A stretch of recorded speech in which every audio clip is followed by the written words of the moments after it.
अस्सलाम वालेकुम। प्रोग्राम हंगारा नाल ताहिर भट्टी थोड़ी खिदमत च हाजिर है। तो अज के प्रोग्राम का उनवान असा वारिस शाह के एक मिसरे तो लिया कि बेड़ी कागज़ां दी ते बांदर मला बनया ते अन्ना कलिया ही पार लंघावणे नूं। तफसील इहदी और थोड़ी तशरीह बाद विच करने आ।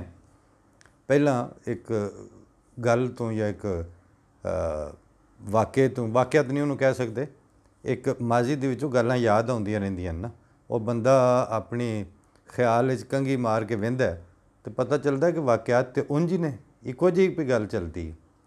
वो मेरे तो निक्का जिहड़ा उन्हें मैनू कल पुछया, उस आख्या तुहानूं कोई शेरां शेखनी याद है? मैं थोड़ा जोर पाया ज़हन तो मैं हाँ एक करैक्टर है सी। बाज़ ऐसे करैक्टर होंगे ने, मैं पाकिस्तान हाँ पंजाब पाकिस्तान च ते साढ़े उत्थे एक पिंडी पट्टियां दे बजुर्ग सन, तो ज़्यादा उम्र उन्होंने तुर्की और दूसरे इस तरह गुजारी। तो उन्होंने फिर बाद बीमारी की हालत में एक नावल लिखा पंजाबी का, मैं ही आइनाब सारनी तरतीब दिता और छापिया। वह नाम सी बल्कि नाम तो वह मैं ही रखा कि ए बाबे ए नूरियाँ। तो उस नावल के इब्तदा इंतसाब की एक लाइन मैंने अच्छी तरह याद है। उस राइटर ने बजुर्ग उम्र के सन, उन्हें लिखी कि दौलां फत्ते दी हजे जिउंदी हाई। हुण ये एक नॉस्टैल्जिया है, ये उन्हां दा तलाज़मा ख्याल है, यानी दौलां फत्ते दी दे नाल रिलेटिड एक पूरा कल्चर, एक पूरा दौर, एक पूरी तारीख सी उन्हां दी। लिहाजा उन्होंने वो जो पूरे नावल दे विच जितने करैक्टर सन, उन्हां सारियां दा इंतसाब या निचोड़ या एक बंदे दे नामे अगर करना होवे तो उन्हें आख्या दौलां फत्ते दी अजे जिउंदी हाई। इस तरह अल्लाह करे वो नावल हुण कि ना लाइब्रेरियां महफूज होवे ते मेरे को इत्थे जर्मनी तो दी अपनी कापी भी मैं नहीं कोई लैके आया, लेकिन बहरहाल उहदे विच भी बाज़ करैक्टर जिहड़े उन्होंने हाईलाइट किए ने कमाल सन। इस तरह मैनू ये फिर भाई छोटे ने याद कराया तो फिर कुछ सोचते गए कि शेरां शेखनी जिहड़ी सी उहदा उस करैक्टर की की खास गल सी। असां उन्होंने वेख्या, यानी साडा वो इंतहाई बचपना सी, यानी जिस वे बंदा सोच जा या होश संभालदा उहदे तो बाद वेखण लगे हैं उन्होंने, वो एक कोई 60-70 साल 60 तो उत्ते दी सी, तो हो सकता है 17 के नेड़े दी होवे। माई सी बुढ़ी जी, बिल्कुल ओदे यानी लागर भी होनी, लेकिन हुंदी एक्टिव सी। उन्होंने मतलब ना असां टुरद्यां फिरद्यां वेख्या उहदे कोल झाड़ू और इस तरह दीयां शैवां हुंदियां सन। उहदा मेन काम सी कि साडे पिंड दे विच दो मसीतां सन, निक्की मसीत ते वड्डी मसीत। वड्डी मसीत पहलां इक्को ही हुंदी सी बोर्ड दे कोल, और वो वड्डी मसीत आमदी गैर आमदी सारियां दी इक्को ही सी। बाद 74 दे विच जिस टाइम हालात बिगड़े, इन्हां ने वो तमाशा ला लिया, काफर करार दे लिया, तो वो एक मसीत नवीं बन गई। हालांकि असां वेख्या तो वक्त नहीं, लेकिन असां सुनिया कि वड्डी मसीत दे विच वारी वारी नमाज़ां पढ़ लेंदे सन, मतलब जिहड़े अहमदी गए तो उन्हें पढ़ ली, गैर अहमदी गए तो उन्हें पढ़ ली। लेकिन कोई लड़ाई झगड़ा कोई नहीं सी, कोई बंडी कोई नहीं सी, कोई बिरादरी एक सी, सारा कुछ एक सी। बाद उस तरह बगैर महसूस तरीके जो असी कितें होश संभालिया, उस टाइम निक्की मसीत यानी साडे वाली जी अहमदिया मस्जिद से भी बन चुकी सी। शेरां शेखनी एक करैक्टर सी, हुण मैनूं नहीं पता वो मछाणी सी या उन्हां दी मुस्लिम शेख यानी जिहड़े मुसली उन्हां चों होवे दी, लेकिन बहरहाल है वो काम कार करने वाले जिवें घराने हुंदे ने मुख्तलिफ, उन्हां चों कोई सी ना। उहदे सन कोई पुत्तर दा याद है ना उहदे बंदे दा याद है, सिर्फ वो एक साडे आपसे दे विच अजे तक महफूज है। करदी की सी कि वो दोवां मसीतां दी सफाई करदी सी, और वड्डी मसीत की भी वही सफाई करती सी, झाड़ू बारू मतलब अगे सफ़ा ये वो हर शय झाड़ पोंछ करके फिर उस छोटी मसीत आ जाती सी। उन्होंने वड्डी मसीत वाले पासे भी लोग उन्नी इज्जत करते सन, ठीक है वो कम वाली सी है सी, कम्मा वाली सी, मगर ये एक जनरल रिवाज सी कि उन्होंने मतलब जेडे साडे जेडे लाड़ दे बंदे सन, ये कोई नहीं भी किसी हिम्मत करके तो उन्होंने शेरों करके सद लेना, नहीं इज्जत नाल ही उन्होंने बुलाना। और बाकी भी एक जोड़ा तरीक़ेकार होंदा ना दाने देण दा या ਬਾਕੀ ਕਿਉਂਕਿ ਉੱਥੇ ਜਿਹੜੀ ਉਹ ਵਾਸਿਓਂ ਸੀ ਉਹਦੇ 'ਚ ਕੈਸ਼ ਦਾ ਫਲੋ ਘੱਟ ਹੁੰਦਾ ਸੀ, ਕਾइंड ਦੇ ਸ਼ਕਲ ਵਿੱਚ ਯਾਨੀ ਜਿਨਸ ਦੀ ਸੂਰਤ ਵਿੱਚ, ਸਹੂਲਤਾਂ ਦੀ ਸੂਰਤ ਵਿੱਚ ਕੰਪਨਸੇਟ ਕੀਤਾ ਜਾਂਦਾ ਸੀ ਲੋਕਾਂ ਨੂੰ ਜਿਹੜੇ ਵੀ ਇਸ ਲੈਵਲ 'ਤੇ ਕੰਮ ਕਰਨ ਵਾਲੇ ਹੁੰਦੇ ਨੇ। ਹੱਤਾ ਕਿ ਜਿਹੜੇ ਘਰ ਵੀ ਅਸੀਂ ਉਹਨੂੰ ਜਿਹੜਾ ਘਰ ਦੇ ਸਾਡੇ ਹੁੰਦੇ ਸਨ ਕੰਮ ਵਾਲੇ ਮੁਸੱਲੀ, ਉਹਨਾਂ ਨੂੰ ਸੀਰੀ ਆਉਂਦੇ ਸਨ। ਇਹ ਹੁਣ ਸੀਰੀ ਬਾਈ ਇਟਸੈਲਫ ਇਹ ਆਪਣੀ ਜ਼ਾਤ ਅੰਦਰ ਇੱਕ ਬੜਾ ਹੌਸਲਾ ਅਫਜ਼ਾ ਨਾਮ ਹੈ ਕਿ ਸੀਰ ਕਹਿੰਦੇ ਨੇ ਕਿਸੇ ਦਾ ਤੁਹਾਡੇ ਨਾਲ ਪਾਰਟਨਰਸ਼ਿਪ ਹੋਣਾ। ਗੋਇਆ ਉਹ ਹੈ ਤੇ ਵਰਕਰ ਸੀ, ਲੇਕਿਨ ਉਹਦਾ ਟਾਈਟਲ ਜਾਂ ਉਹਦਾ ਜਿਹੜਾ ਨਾਮ ਔਰ ਜਿਸ ਤੋਂ ਉਹਨੂੰ ਐਡਰੈਸ ਕੀਤਾ ਜਾਂਦਾ, ਬੁਲਾਇਆ ਜਾਂਦਾ ਸੀ, ਉਹ ਇਹ ਸੀ ਕਿ ਜੀ ਫਲਾਣਾ ਜਿਹੜਾ ਉਹ ਉਹਨਾਂ ਨਾਲ ਸੀਰੀ ਹੈ, ਮਤਲਬ ਉਹ ਉਹਨਾਂ ਨਾਲ ਹਿੱਸੇਦਾਰ ਹੈ। ਉਹਨੂੰ ਵੀ ਦਾਣੇ ਦਿੱਤੇ ਜਾਂਦੇ ਸਨ, ਪੈਸੇ ਵੀ ਤਾਂ ਖੈਰ ਮੇਰੇ ਖਿਆਲ ਹੁੰਦੇ ਸਨ, ਲੇਕਿਨ ਉਹਦੀ ਸ਼ਕਲ ਇੰਝ ਨਹੀਂ ਕਿ ਜੀ ਇਹ ਸੈਲਰੀ ਹੈ ਅਤੇ ਇਹ ਮਹੀਨੇ ਦੇ ਮਹੀਨੇ ਲੈਣੀ ਹੈ, ਬਲਕਿ ਉਹ ਹਾੜੀ ਸੌਣੀ ਦਾਣੇ ਉਹਨਾਂ ਨੇ ਲੈਣੇ ਹੁੰਦੇ ਸਨ। ਹਾੜੀ ਸੌਣੀ ਦਾ ਮਤਲਬ ਹੈ ਕਿ ਜਿਹੜੀ ਤੁਹਾਡੀ ਕਣਕ ਦੀ ਅਤੇ ਮੁੰਜੀ ਦੀ, ਇਹਨਾਂ ਦੋਵਾਂ ਫਸਲਾਂ ਦੇ ਵਿੱਚ ਉਹਨਾਂ ਦਾ ਹਿੱਸਾ ਹੁੰਦਾ ਸੀ। ਅੱਛਾ, ਸ਼ੇਰਾਂ ਸ਼ੇਖਣੀ ਸਾਰੀ ਜ਼ਿੰਦਗੀ ਜਦੋਂ ਤੱਕ ਅਸਾਂ ਉਹਨੂੰ ਵੇਖਿਆ ਔਰ ਫੌਤ ਹੁੰਦਿਆਂ ਤੱਕ ਉਹ ਦੋਵਾਂ ਮਸੀਤਾਂ ਦੀ ਇਕੱਠੀ ਸਫਾਈ ਕਰਦੀ ਰਹੀ। ਉਹ ਦੋਵਾਂ ਮਸਜਿਦਾਂ ਦੇ ਨਾਲ ਉਹਦਾ ਇੱਕੋ ਜਿੰਨਾ ਤਾਲੁਕ ਸੀ। ਦੋਵਾਂ ਮਸਜਿਦਾਂ ਦੇ ਨਮਾਜ਼ੀ ਉਹਨੂੰ ਦਾਣੇ ਜਾਂ ਪੈਸੇ ਜਾਂ ਜੋ ਕੁਝ ਵੀ ਦੇਣਾ ਹੁੰਦਾ ਸੀ ਉਹ ਦਿੰਦੇ ਸਨ। ਹਰ ਪਾਸੇ ਦੇ ਘਰਾਂ 'ਚ ਉਹਦੇ ਇਸਤਿਹਕਾਕ ਇੱਕੋ ਜਿੰਨੇ ਸਨ। ਦੁੱਧ ਜਾਂ ਸਾਲਣ ਜਾਂ ਰੋਟੀ ਜਾਂ ਜੋ ਵੀ ਭਾਜੀ ਜਾਂ ਜੋ ਵੀ ਚੀਜ਼ਾਂ ਲੈਣ ਦੇਣੇ, ਉਹਦੇ ਤੋਂ ਕੋਈ ਮੁਨਾਫਰਤ ਨਹੀਂ ਸੀ। ਫਿਰ ਉਹਨੂੰ ਇਹ ਕਿਸੇ ਨੇ ਆਖਿਆ ਕਿ ਅੱਛਾ ਸ਼ੇਰਾਂ ਤੂੰ ਆਪ ਕੌਣ ਹੈ, ਯਾਨੀ ਉਹਦਾ ਮਸਜਿਦਾਂ ਦੇ ਵਿੱਚ ਦਾਖਲਾ ਬਿਲਕੁਲ ਆਮ ਸੀ। ਉਹ ਇੱਕ ਕਰੈਕਟਰ ਸੀ, ਇੱਕ ਪਾਰਟ ਐਂਡ ਪਾਰਸ਼ਲ ਸੀ। ਉਹ ਮਸਜਿਦਾਂ ਦੀ ਜਿਹੜੀ ਰੋਜ਼ਮਰਰਾ ਲਾਈਫ ਹੈ ਉਹਦਾ ਇੱਕ ਹਿੱਸਾ ਸੀ।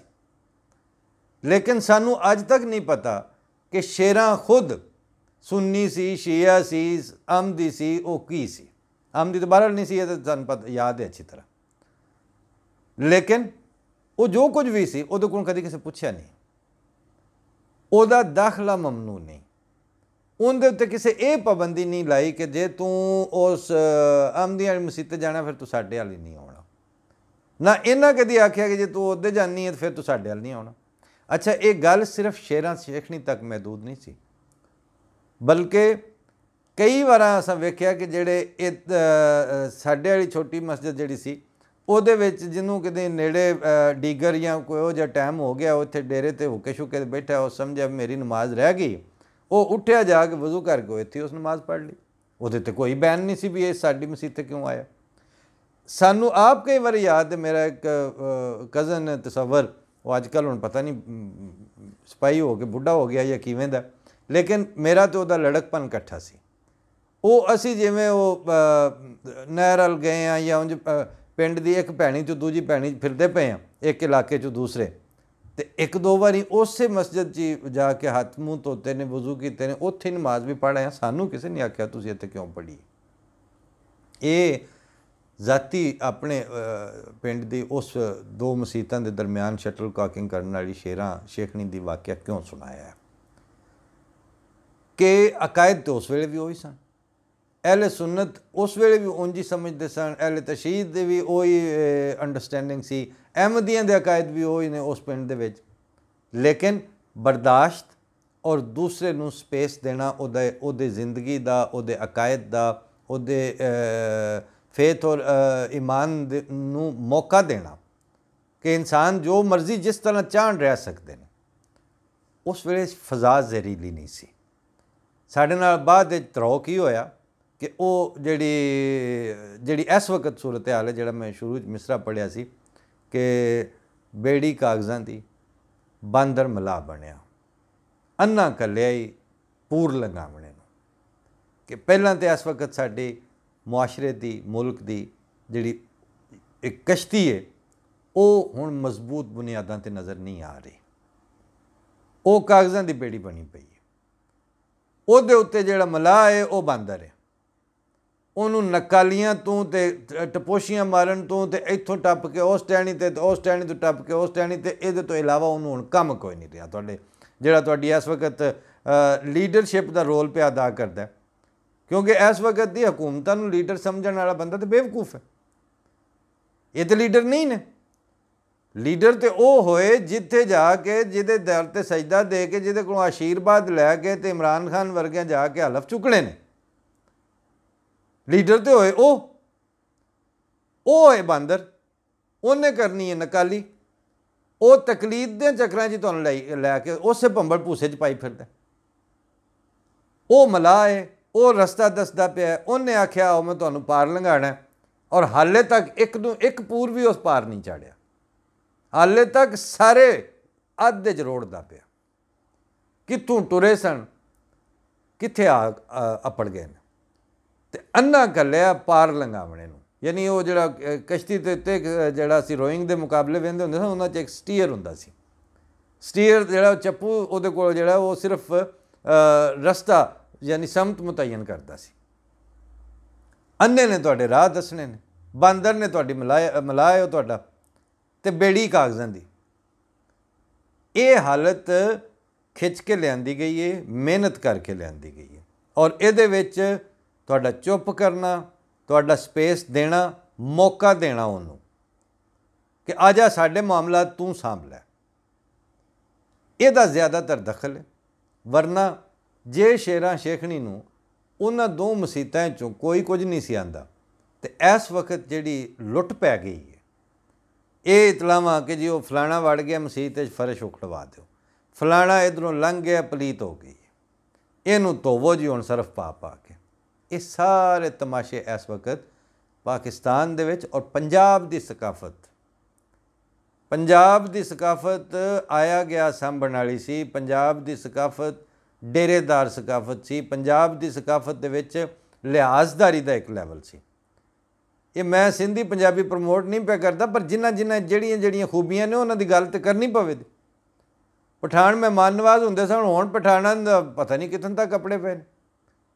ਸਿੰਧੀ ਆਏ ਗਏ ਦੀ ਸੰਭਾਲ ਕਰਦੇ ਸਨ, ਉਹਨਾਂ ਦਾ ਵੀ ਹੁਣ ਪਤਾ ਨਹੀਂ ਕਿਸ ਅੰਜਾਮ ਨੂੰ ਪਹੁੰਚ ਪਏ। ਬਲੋਚੀਆਂ ਦਾ ਸਾਥ ਦੇਣਾ ਜਿਹੜਾ ਉਹ ਬਲੋਚਾਂ ਦਾ ਮਸ਼ਹੂਰ ਸੀ, ਹੁਣ ਬਲੋਚਾਂ ਨੂੰ ਆਪਣੀ ਜਾਨ ਦੀ ਪਈ ਹੈ।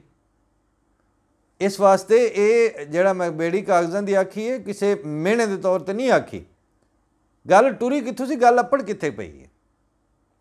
ਇਹ 14 ਅਗਸਤ ਲੰਘੀ ਹੈ, ਤੇ ਮੈਂ ਪਿਛਲੇ ਉਰਦੂ ਪ੍ਰੋਗਰਾਮ ਵਿੱਚ ਵੀ ਪਿਆਂਦਾ ਸਾਂ, ਉਹ ਲੱਕੜੀ ਦੀ ਇੱਕ ਗੱਡ ਢੱਗਿਆਂ ਦੇ ਅੱਗੇ ਜਿਹੜੇ ਉਹ ਜਿਹਨੂੰ ਆਉਂਦੇ ਨੇ ਢੱਗਿਆਂ ਵਾਲੀ ਗੱਡ, ਉਹਨਾਂ ਗੱਡਾਂ ਦੇ ਉੱਤੇ ਹਿਜਰਤ ਹੁੰਦੀ ਪਈ ਸੀ। ਪਤਾ ਨਹੀਂ ਉਹ ਕਦੋਂ ਦੀਆਂ ਉਹ ਫੋਟੋਆਂ ਬਣਾ ਕੇ ਰੱਖੀਆਂ ਸਨ। ਉਹ ਹੀ ਉਸ ਵੇਲੇ ਦੀਆਂ ਬਗੈਰ ਆਵਾਜ਼ ਤੋਂ ਜਿਹੜੀਆਂ ਕੱਚੀ ਢਾਕੀ ਕਿਸਮ ਦੀਆਂ ਮੂਵੀਆਂ ਬਣੀਆਂ ਨੇ, ਉਹ ਹੁਣ ਤੱਕ ਉਹਨਾਂ ਤਰਾਨਿਆਂ 'ਚ ਪਾਈ ਆਉਂਦੇ ਨੇ। ਹੁਣ ਤੱਕ ਆਉਂਦੇ ਨੇ ਜੀ ਸਾਡੇ ਬਈ ਜੇ ਤੁਸੀਂ ਕੁਰਬਾਨੀਆਂ ਦਿੱਤੀਆਂ ਸਨ, ਤੇ ਉਹਨਾਂ ਆਖਿਆ ਕਿਤੇ ਇੱਥੇ ਪਾਪ ਕਮਾਏ ਨਹੀਂ, ਕਿੱਥੇ ਨਹੀਂ ਉਹ ਕਰਦੇ। ਉਹ ਕੁਰਬਾਨੀ ਦਿੱਤੀ ਸੀ ਤੇ ਅੱਗੋਂ ਕੀਤਾ ਕੀ ਜੇ, ਕੁਰਬਾਨੀ ਜ਼ਾਇਆ ਕਿਉਂ ਪੈ ਕਰਦੇ ਹੋ। ਯਾਨੀ ਉੱਥੋਂ ਆਉਣ ਲੱਗਿਆ ਤੁਹਾਨੂੰ ਲੋਕਾਂ ਵੱਢ ਟੁੱਕ ਲਿਆ, ਹੁਣ ਤੁਸੀਂ ਇੱਕ ਦੂਜੇ ਨੂੰ ਆਪ ਵੱਡੀ ਟੁੱਕੀ ਆਉਂਦੇ ਹੋ। ਜਿਹੜੀ 14 ਅਗਸਤ ਦੇ ਵਿੱਚੋਂ ਗੁਜ਼ਰ ਕੇ 47 'ਚ ਆਏ, ਉਹ ਹੁਣ ਆ ਕੇ 2020 ਵਿੱਚ ਵੀ ਉਹੀ ਹਾਲ। ਉਸ ਵੇਲੇ ਜਿਨ੍ਹਾਂ ਇਹ ਫੈਸਲਾ ਕੀਤਾ ਸੀ ਬਾਰਡਰ ਤੱਕ ਅੱਪੜ ਕੇ, ਸਾਕਿਬ ਜ਼ੀਰਵੀ ਸਾਹਿਬ ਆਉਂਦੇ ਮੈਂ ਕਿਹਾ 21 ਅਫਰਾਦ ਅਸੀਂ ਟੁਰੇ ਸਾਂ, 5.25 ਇੱਥੇ ਅੱਪੜੇ ਸਾਂ, ਜਾਂ 5.5 ਅਫਰਾਦ। ਬੰਦਿਆਂ ਨਾਲ ਜਦੋਂ ਇੱਕ ਵਾਰੀ ਹੋ ਜਾਂਦੀ ਹੈ ਤਾਂ ਅੱਗੋਂ ਆਪਣੇ ਵਾਸਤੇ ਰਾਹ ਬਣਾ ਲੈਂਦੇ ਨੇ। ਅੱਗੋਂ ਮਤਲਬ ਹੈ ਕਿ ਜੇ ਇੱਕ ਵਾਰੀ ਕੋਈ ਪੁਰਾਣੀ ਗੱਲ ਤਾਂ ਨਹੀਂ, ਲੇਕਿਨ ਕਰੀਬ ਦੀ ਹੈ ਕਿ ਕਿਸੇ ਦੀ ਇਤਲਾਹ ਮਿਲੀ ਕਿ ਜੇ ਫਲਾਣਾ ਦਾ ਚੋਰ ਉਹਨਾਂ ਨੇ ਮਾਰ ਛੜਿਆ, ਤਾਂ ਉਹਦੇ ਪਿਓ ਨੂੰ ਜੋ ਪਤਾ ਚੱਲਿਆ ਹੋ ਸਕੇ ਖਲੋ ਜੋ ਹੁਣ ਫਿਰ ਠਹਿਰ ਕੇ ਉਹਨੂੰ ਚੁੱਕ ਲੈਂਦੇ ਆ।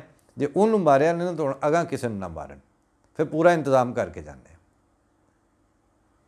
ਇਸ ਹਾਲਤ ਤੱਕ ਜਿਸ ਟਾਈਮ ਵਸੇਬ ਔਰ ਵਾਸਿਓਂ ਦੇ ਹਾਲਾਤ ਪਹੁੰਚ ਜਾਂਦੇ ਨੇ, ਉਸ ਵੇਲੇ ਬੰਦਿਆਂ ਨੂੰ ਸੋਚਣਾ ਪੈਂਦਾ ਵੀ ਹੁਣ ਕਿਵੇਂ ਪਿਛਾਂ ਪਰਤਣਾ। ਸਾਡੇ ਇੱਕ ਦੋਸਤ ਡਾਕਟਰ ਅਕੀਲ ਸਾਹਿਬ ਉੱਥੇ ਕਾਇਦ-ਏ-ਆਜ਼ਮ ਯੂਨੀਵਰਸਿਟੀ 'ਚ ਇਲੈਕਟ੍ਰੋਨਿਕਸ ਦੇ ਪ੍ਰੋਫੈਸਰ ਨੇ। ਉਂਝ ਮਤਲਬ ਤਾਲੀਮ ਜਾਂ ਆਪਣੀ ਉਹਦੇ ਲੈਵਲ 'ਤੇ ਉਹ ਪ੍ਰੋਫੈਸਰ ਹਨ, ਲੇਕਿਨ ਬਹਰਹਾਲ ਛੋਰ ਛਾਰ ਹੀ ਨੇ ਹਾਲੇ ਤੱਕ, ਬਲਕਿ ਉਦੋਂ ਤੱਕ ਵੀ ਜਦੋਂ ਤੱਕ ਉੱਥੇ ਸਾਂ। ਉਹਨਾਂ ਦੇ ਜਿਹੜੇ ਸ਼ਾਦੀ ਰੱਖੀ ਉਹਨੇ, ਗਏ ਅਸੀਂ ਸਾਰੇ ਉੱਥੇ ਮੁਲਤਾਨ, ਉਹਨਾਂ ਦੇ ਆਬਾਈ ਜਿੱਥੇ ਰਿਹਾਇਸ਼ ਸੀ ਪਿੰਡ। ਅੱਛਾ, ਉਹ ਸ਼ਾਦੀ ਦੀ ਤਕਰੀਬ, ਬਹਿਣ ਉੱਠਣ, ਲੋਕ ਆ ਰਹੇ ਨੇ ਜਾ ਰਹੇ ਨੇ। ਇਹ ਜਿਹੜਾ ਸਾਡਾ ਇਸਲਾਮਾਬਾਦ 'ਚੋਂ ਪਾਰਟੀ ਗਈ ਸੀ ਨਾ 2-4 ਗੱਡੀਆਂ ਦੇ ਜਿਹੜੇ ਦੋਸਤ ਸਨ, ਉਹ ਉਹਨਾਂ ਬੈਠੇ, ਅਤੇ ਉਹਨਾਂ ਨੂੰ ਵੀ ਪਤਾ ਵੀ ਉੱਥੋਂ ਆਏ ਨੇ ਜਿਹੜੇ ਕੋਈ ਗੱਲਾਂ ਸਿਆਸੀ ਛਿੜੀਆਂ। ਉਹਨਾਂ ਦਾ ਕੋਈ ਰਿਸ਼ਤੇਦਾਰ ਆਇਆ ਸੀ, ਉਸ ਆਖਿਆ ਭਾਈ ਤੁਸੀਂ ਆਏ ਹੋ ਇਸਲਾਮਾਬਾਦ ਤੋਂ, ਕੀ ਸਿਆਸੀ ਖਬਰਾਂ ਨੇ, ਹੁਣ ਮੁਲਕ ਦਾ ਕੀ ਬਣਨਾ। ਉਹ ਸਾਡੇ ਦੋਸਤਾਂ ਦੇ ਵਿੱਚ ਇੱਕ ਦੋਸਤ ਬੈਠਾ ਸੀ ਜਿਹੜਾ CSS ਤੇ ਉਹਨੇ ਕਰ ਲਈ ਸੀ, ਲੇਕਿਨ ਉਸ ਜਿਸ ਵੇਲੇ ਵੇਖਿਆ ਨਾ ਕਿ ਜਿਹੜੇ ਪਾਸੇ ਇਹਨਾਂ ਮੈਨੂੰ ਲਿਜਾਣਾ ਮੇਰੇ ਕੋਲ ਗੱਲਾਂ ਹੋ ਜਾਂਦੀਆਂ ਕੋਈ ਨਹੀਂ ਹੋਣੀਆਂ, ਉਹਨੇ ਰਿਜ਼ਾਈਨ ਕਰਕੇ ਤੇ ਕਾਟਨ ਜਿਨਿੰਗ ਦਾ ਕੰਮ ਸ਼ੁਰੂ ਕਰ ਲਿਆ। ਲੇਕਿਨ ਬਹਰਹਾਲ ਬੜਾ ਜ਼ਹੀਨ ਤੇ ਬੜਾ ਠੀਕ ਠਾਕ ਉਸ ਤਰ੍ਹਾਂ ਕਿਸਮ ਦਾ ਉਹ ਦੋਸਤ, ਨਾ ਹੁਣ ਮੇਰੇ ਜ਼ਹਿਨ 'ਚ ਨਹੀਂ। ਉਸ ਇਸ ਤੋਂ ਪਹਿਲਾਂ ਉਸ ਸਾਦਾ ਜਿਹਾ ਉਹਨਾਂ ਦਾ ਕੋਈ ਰਿਸ਼ਤੇਦਾਰ ਸੀ, ਕਿਤੋਂ ਆਇਆ ਨੇੜਿਓਂ ਕਿਸੇ ਪਿੰਡ ਤੋਂ, ਉਹਨੂੰ ਅਸੀਂ ਕੋਈ ਜਵਾਬ ਦਿੰਦੇ ਤਾਂ ਉਸ ਆਖਿਆ ਤੂੰ ਪਹਿਲਾਂ ਦੱਸ ਕੰਮ ਵੀ ਤੂੰ ਸਿਆਸਤ ਪੁੱਛਣਾ ਪਿਆ ਭਾਈਆ, ਤੂੰ ਕਿੱਥੋਂ ਆਇਆ? ਉਸ ਆਖਿਆ ਮੈਂ ਫਲਾਣੇ ਪਿੰਡ ਤੋਂ। ਕਿਵੇਂ ਆਇਆ? ਉਸ ਆਖਿਆ ਵੈਗਨ 'ਤੇ ਬਹਿ ਕੇ। ਕੀ ਤੇਰਾ ਜ਼ਮੀਨ ਕਿੰਨੀ? ਉਹਨੇ ਦੱਸਿਆ ਕੋਈ 8-10 ਕਿੱਲੇ। ਕਿੰਨੇ ਡੰਗਰ ਨਹੀਂ ਜੀ? 4 ਮੱਝਾਂ ਨੇ। ਇੰਝ ਉਹ ਠੀਕ ਹੈ। ਉਸ ਵੇਲੇ ਸਾਰਾ ਕੁਝ ਦੱਸ ਲਿਆ। ਉਸ ਆਖਿਆ ਇੰਝ ਕੰਮ ਕਰ, ਵਲੀਮਾ ਭੁਗਤ ਗਿਆ, ਜਿਹੜਾ ਨਿਉਂਦਰਾ ਕੋਈ 200-400 ਪਾਣਾ ਹੀ ਉਹ ਪਾ, ਜਿਹੜੀ ਵੈਗਨ 'ਤੇ ਬਹਿ ਕੇ ਆਇਆ ਉਸੇ 'ਤੇ ਬਹਿ ਕੇ ਇਹਨਾਂ ਦੇ ਸ਼ਾਮ ਪੈਣ ਤੋਂ ਪਹਿਲਾਂ ਤੂੰ ਜਾ ਮੱਝਾਂ ਚੋਣ ਤੇ ਟਾਈਮ ਤੱਕ ਤੂੰ ਘਰ ਪਹੁੰਚ ਜਾ। ਮੈਂ ਤੈਨੂੰ ਲਿਖ ਕੇ ਦੇਣਾ ਕਿ ਕਦੀ ਕੋਈ ਵੀ ਤਬਦੀਲੀ ਆ ਗਈ ਪਾਕਿਸਤਾਨ 'ਚ, ਤੇਰੀਆਂ 4 ਮੱਝਾਂ ਤੇਰੇ ਕੋਲ ਹੀ ਰਹਿਣੀਆਂ ਨੇ, ਤੇਰੀ ਅੱਧਾ ਮੁਰੱਬਾ ਜ਼ਮੀਨ ਵੀ ਤੇਰੇ ਕੋਲ ਹੀ ਰਹਿਣੀ। ਇਹ ਤੈਨੂੰ ਕੋਈ ਫਰਕ ਨਹੀਂ ਪੈਂਦਾ। ਇਹ ਜਿਹੜਾ ਤਮਾਸ਼ਾ ਲੱਗਣਾ ਨਾ, ਇਹ ਗਿਲਾਨੀਆਂ ਨਾਲ ਤੇ ਗਰਦੇਜ਼ੀ ਤੇ ਫਲਾਣੇ ਤੇ ਫਤਿਆਣੇ, ਇਹ ਨੇ ਜਿਹੜੇ ਇੱਕ ਦੂਜੇ ਵੱਲ ਤਰੁੱਟ ਕੇ ਪੈਂਦੇ ਨੇ। ਤੇ ਉੱਤੋਂ ਫਿਰ ਜਿਹੜੀਆਂ 2-3 ਪਾਰਟੀਆਂ ਨੇ ਉਹ ਸਕੇ ਸਾਡਾ ਅਸੀਂ ਜਿਹੜੇ ਸਾਡੇ ਲੈਵਲ 'ਤੇ ਕੁਝ ਨਹੀਂ ਹੋਣਾ।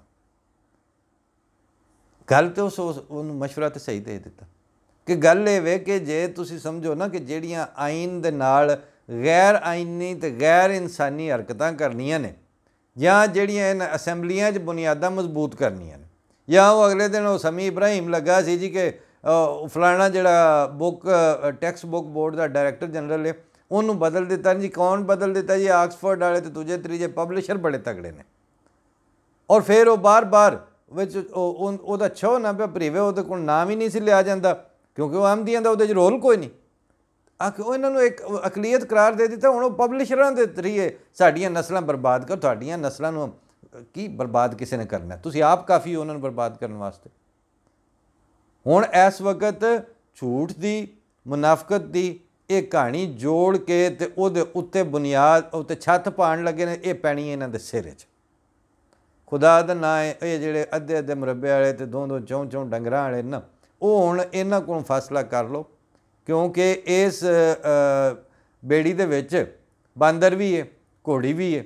ਤੇ ਉਹ ਗੱਲ ਜਿਵੇਂ ਉਹ ਕਹਾਵਤ ਹੈ ਨਾ ਕਿ ਬਾਂਦਰ ਨੇ ਸ਼ਰਾਰਤ ਕਰਨ ਨੂੰ ਖਲੋਣਾ ਕੋਈ ਨਹੀਂ ਤੇ ਘੋੜੀ ਤ੍ਰਿਬਕ ਜਾਣਾ, ਤੇ ਇਹ ਬੇੜੀ ਡੋਬਣੀ ਇਹਨਾਂ ਨੂੰ।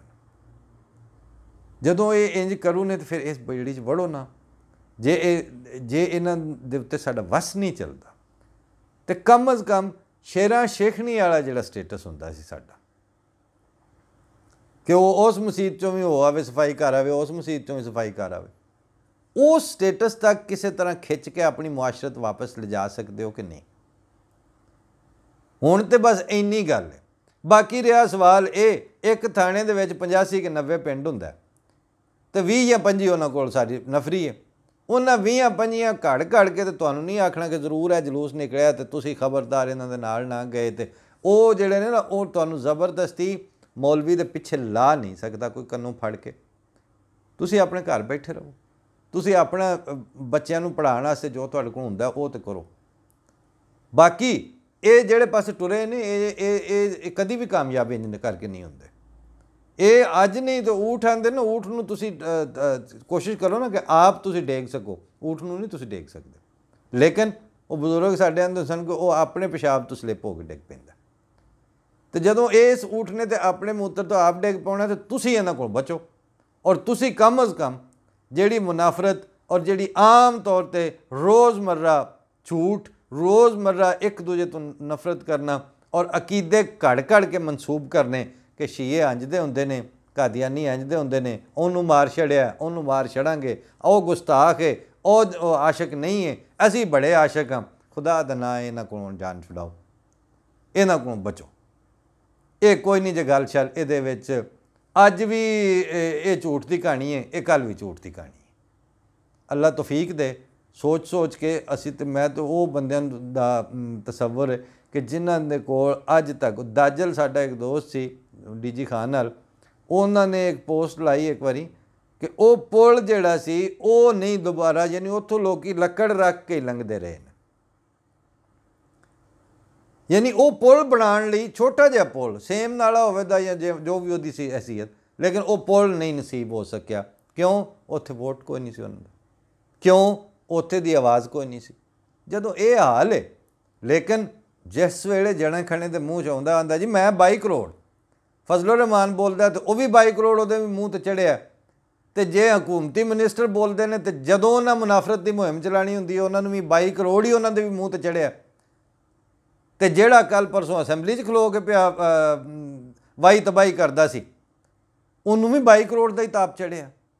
22 करोड़ नूं पुल बना के दे नहीं सकते, पिया उन्हों का नहीं बनना, गली उन्हों की पक्की कोई नहीं होनी, नालियां उन्हों दियां बो मारदियां फिरदियां, रोंदे है 22 करोड़ पता नहीं किहड़े लई फिरदे हो, कित्थे लई फिरदे हो। लिहाजा ये हुण जिहड़े 22 करोड़ ने ना, उन्होंने खुदा वास्ते कदी ये तसल्ली हो जाए, ये तुहाडे कख नहीं जे लगदे, ये तुहाडे लगदे कख नहीं। इन्हां तुहाडी मरे कोई जीवे होए खुसरा घोल पतासे पीवे, उन्होंने की लगे उहदे नाल, उन्होंने वोट लभ गए ने तो लभ गए ने, बस होर वो लगदा कख नहीं किसी का। वो कट्ठे कोलों किसे पुछया आखे सुना तेरे घरदियां दा की हाल, उस आखे मेरे किहड़े घर दे ने, वो मेरे अगे मुठ पट्ठियां दी सुੱਟ छड्डदे ने, मैं 4 टक्करां मार के उन्हां दी मझ पसमा छड्डना। यानी उस अपनी मां नहीं आख्या, उस आखे मैं उन्हां दी मझ पसमाना। जिद्दण उस कसाई ने पैसे इन्होंने दिते उन्हें मैनू छुरी फिरा छड्डनी, मेरे वो की लगदे ने। ये पिछले 17 सालों ने यह दस्सिया ये तुहाडे कख भी नहीं लगते। अपनी अपने इलाके च अपनी अपनी जिहड़ी कोई शेरां शेखनी जे उन्होंने दोबारा लभो, वो तुहाडियां दोवां त्रवां चौवां जिहड़े जिहड़े उत्थे कोई लोग ने मसलक ने उन्हां सारियां दी मसीत साफ करे, सारे अपनी अपनियां जाओ ते वसन वाले काम करो, ते मतलब कि बेखौफ हो के जे सौ सको तो सौ जाओ, सुबह बेखौफ हो के उठ खलो। इन्हां दे पिछों तुसां इन्हां ने जिहड़ा तुहाडा थापड़ा जिहड़ा ना, वो तुसां ये नहीं इन्हां नूं आख्या कि मुनाफरत के चैंपीयन नूं तुसीं आखो कि तू नफरत की तालीम दे, नहीं, तुसीं उहनूं सिर्फ रहमतुल्ला अलैह बनाया, नफरत अगों वो आप देंदा। वो सिख को गया सी, उन्हें जाके तो उत्थे शराब खाने चाहता मैनूं 8 आने की शराब दिओ, उन्हें आख्या सरदार जी 8 आने की किन्नी कुछ शराब आ जाएगी। उस आखे यार तू मैनूं थोड़ी जी दे, मैं इंजे मुछां च बो ही करनी, उस तो बाद बकवास मैं अपने जोर नाल जिन्ना चिर मर्जी करता रहांगा। ये जनाब तुहाडी 22 करोड़ की प्रेजेंस जिहड़ी है ना, वो ये इन्हां दी 8 आने की शराब, ਉਹਦੇ ਨਾਲ ਉਹਨਾਂ ਮੁੱਛਾਂ 'ਚ ਬੋ ਕਰਨੀ, ਬਾਕੀ ਇਹਨਾਂ ਨੇ ਨਫ਼ਰਤ ਦੀ ਤਾਲੀਮ ਇਹਨਾਂ ਨੇ ਆਪਣੇ ਕੋਲੋਂ ਦੇਣੀ ਹੁੰਦੀ ਹੈ।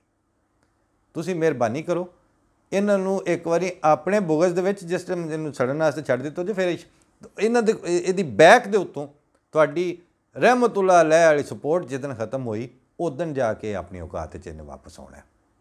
वरना ये हुण जिन निकलिया वो जिन्हों मर्जी बोलता, जिन्हों मर्जी फड़ के ला पा के हथ फड़ा छड्डदा। अल्लाह तौफीक दे, अल्लाह रहम करे।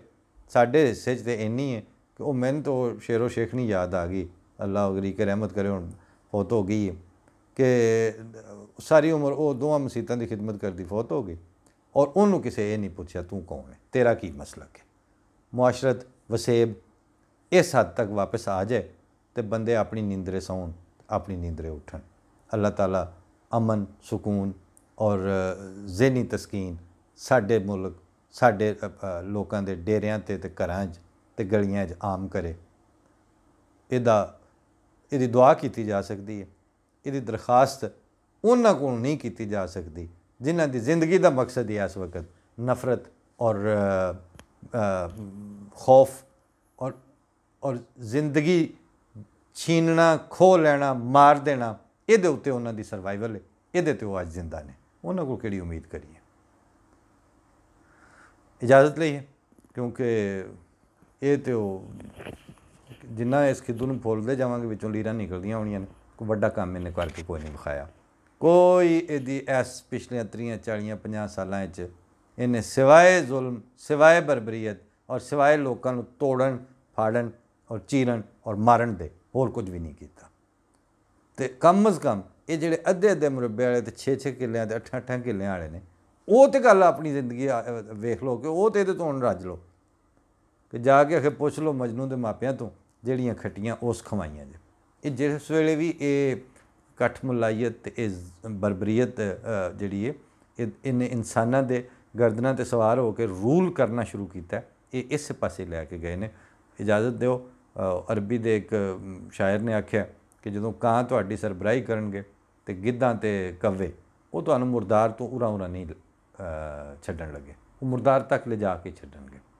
मेहरबानी करो मुर्दार तक इन्हें लैके जाना, उस तो पहला इनू आखो तू ही जा, आप अपने घर अपनी नींदर समो, अपनी नींदरे उठो। फ़ी अमान अल्लाह। अस्सलामु अलैकुम व रहमतुल्लाह।